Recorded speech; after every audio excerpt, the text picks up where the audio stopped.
क्या आप जानते हैं कि कंप्यूटर, घड़ी और कैलेंडर से बहुत पहले इंसान वक्त का तयन, ज़मीन, सूरज और चांद की हरकत, दिनों, महीनों और सालों की पैमाइश, सितारों के चाल या किसी भी चीज़ की ऊंचाई का तयन, या यूं कहा जाए कि एस्ट्रोलॉजी और एस्ट्रोनॉमी के लिए कौन सा आला इस्तेमाल करता था।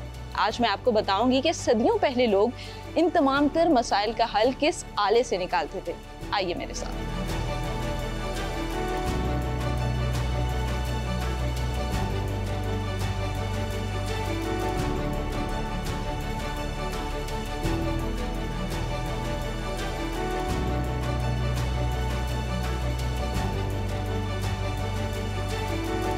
इस वक्त हम मौजूद हैं लाहौर म्यूजियम की इस्लामिक गैलरी में और मेरे साथ यहाँ पर मौजूद हैं एहतशाम अजीज साहब, curator Islamic gallery Lahore museum. Sir अस्सलाम वालेकुम, thank you so much for your time. अस्सलाम वालेकुम, बहुत शुक्रिया आपका, थैंक यू।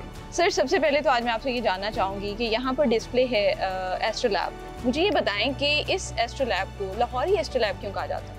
लाहौर से इसको इसलिए मंसूबी किया जाता है क्योंकि लाहौर आप जानते हैं कि शुरू से एक सकाफती और तारीखी शहर के तौर पर नुमाया रहा है। किसी भी आप डायनेस्टी को देख लें, किसी भी दौर-ए-हुकूमत को देख लें, लाहौर शहर को एक अहम हैसियत हासिल रही है। इसी तरह लाहौर में जो बसने वाले आर्टिजन्स थे, उन्होंने मेटल वेयर के ऊपर बड़ा शानदार काम किया है, उसमें एस्ट्रोलैब भी है। तो हमें जो इनिशली जो बरसगीर के बने हुए एस्ट्रोलैब हमें मिलते हैं वो हमें लाहौर से ही मिलते हैं। वो वहाँ के रहने वाले लाहौरी थे, तो लाहौरियों ने इस फ़न को अपनाया भी, सीखा भी और आगे बढ़ाया भी। इसलिए ये मुनासबत चली आती है कि एस्ट्रोलैब के साथ लाहौर का जिक्र लाजमी आता है। ठीक है सर, सुनने में ये आता है कि आज भी लाहौर में एक ऐसा इलाका मौजूद है जहाँ उस वक्त के जो एस्ट्रोलैब साज थे वो इस आले को बनाया करते थे, क्या ये सच है? जी बिल्कुल, इलाका तो बिल्कुल मौजूद है, लेकिन जैसे जैसे वक्त गुजरता गया, जैसे जैसे डिमांड कम होती गई, चीज़ों का इस्तेमाल कम होता गया, वैसे वैसे जदीद टेक्नोलॉजी आ गई, उसने एस्ट्रोलैब के इस्तेमाल को बिल्कुल मतरूक करके रख दिया। जब सप्लाई ख़त्म हो गई तो फिर उसके बनाने वाले पेशावर उन्होंने आगे काम करना छोड़ दिया, अपने पेशे को आगे शिफ्ट करना छोड़ दिया। जो नेक्स्ट जनरेशन थी उसने और कामों की तरफ अपनी तवज्जो कर ली। ये आजकल नई नई टेक्नोलॉजी आ जाने की वजह से, गूगल मैप्स आ जाने की वजह से, सेटेलाइट मैप्स आ जाने की वजह से एस्ट्रोलैब का जो रवायती इस्तेमाल है वो बिल्कुल मतरूक हो चुका हुआ है। ठीक है सर, अगर हम अपने देखने वालों को ये बताना चाहें एक आम ज़बान में कि एस्ट्रोलैब जो है इसका बेसिक पर्पस क्या था जब इसको बनाया गया था और ये किस किस चीज़ के लिए इस्तेमाल होता है? एस्ट्रोलैब जैसे कि इसके नाम से ही ज़ाहिर है, ये जो लफ्ज़ है अस्त्रलाब, ये यूनानी में भी, हिंदुस्तानियों में भी और फ़ारस में भी इसको अस्त्रलैब ही कहा गया। और इंग्लिश में इसको जो प्योरली इसकी यूनानी टर्म है वो एस्ट्रोलैब है, जिसका मतलब ही है कि सितारों को जानना, सितारों का इल्म हासिल करना। तो शुरू में तो ये सितारों का इल्म हासिल करने के लिए, डायरेक्शंस देखने के लिए बनाया गया, but with the passage of time जैसे जैसे एक इंस्ट्रूमेंट में जिद्दत आती जाती है, उस तरह इस एस्ट्रोलैब को मज़ीद मॉडिफाई किया जाता रहा उस वक्त के ज़माने के हिसाब से। जो एस्ट्रोलैब पहले सिर्फ रास्ता दिखाता था, उसने फिर मुख्तलिफ फंक्शन करने शुरू कर दिए।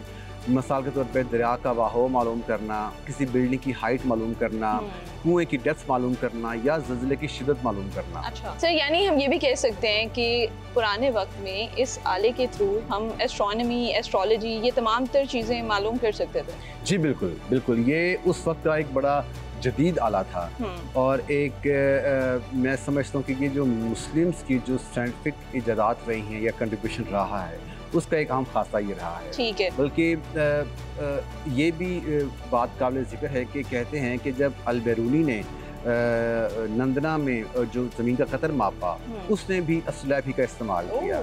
इससे आप अंदाज़ा कर सकती हैं कि एक एस्ट्रोलैब जो है वो कितनी जिद्दत रखता था, कितनी एक मल्टी उसका यूज़ हो जाता था। हमें जो फर्स्ट एस्ट्रोलैब मेकर मिलता है अलादाद, वो अपने नाम के साथ बड़े फ़ख्र के साथ अलादाद हुमायूं, अलादाद एस्ट्रोलाबी या अलादाद लाहौरी के लक़ब लगाते थे।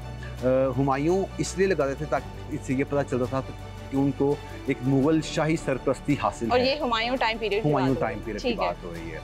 उसके बाद अकबर के दौर में भी, शाहजहाँ के दौर में भी, जहांगीर के दौर में भी इसका इस्तेमाल रहा। लेकिन हुमायूं चूँकि उसका ड्यूरिंग एग्ज़ाइल वो ईरान भी गया, वहाँ से अपने साथ बहुत सारे आर्टिजन्स, क्राफ्टमैन लेकर आया, तो ये उसको जो शाही सरपरस्ती हासिल रही वो हुमायूं के दौर में हासिल रही। ठीक है सर, मुझे ये बताएं यहाँ पर ये जो हमें प्लेट्स नज़र आती हैं, डिफरेंट प्लेट्स हैं जिनके ऊपर कुछ ना कुछ लिखाई की गई है, कुछ इसमें मैथमेटिक्स भी इस्तेमाल की गई है। मुझे बताएं ये जो प्लेट्स हैं ये किस पर्पज़ के लिए इस्तेमाल होती थी? क्या हर चीज़ को मुहैया करने के लिए डिफरेंट प्लेट थी?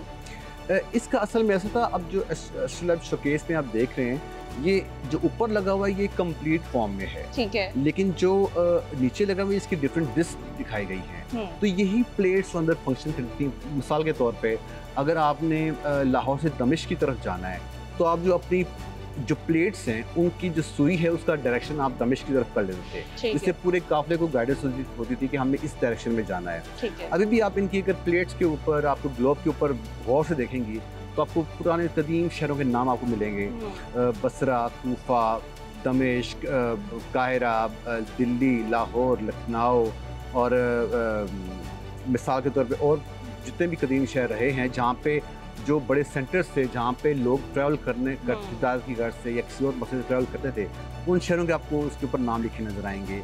साथ में जो अब ग्लोब है उसके ऊपर बाकायदा आपको इक्वेटर लाइन और नॉर्थ लाइन और साउथ पोल ये सब आपको मेंशन हुआ नज़र आएगा।